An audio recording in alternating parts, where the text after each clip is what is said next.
So usa sa pinakanindot nga ilhanan nga bakakon ang usa ka tawo dili siya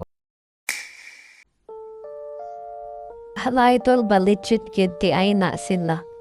Ask lang ko nimo idol, saon nimo pagkabaw kung tinuod ang usa ka tawo sa iyang gipang tabi. Bi diha tol unta matagad.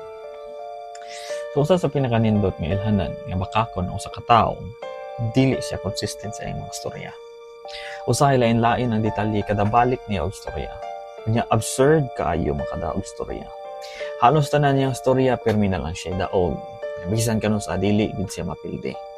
Ug permi pagid siyang bida sa iyang mga storya. Mao na pinaka common nga indicator sa mga taong bakakon.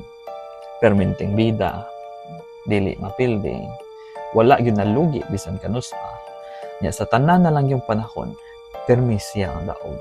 Nya sa iyang mga istorya, iyaha yung ipalabas nga murag permi siyang gidaog taog sa uban. Mao na yung mga indicators. Kunya kung imong uting kayon ang mga detalye, muambak na dayon na sa laing topic.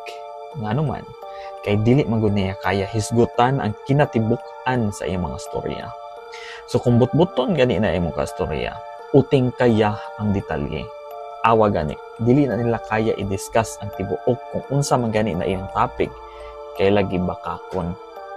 So wala man gud niya na agian ng mga butanga na iyang gipang share. So mao nang kumulokso na gani na kabaw na ka. Butbuton na.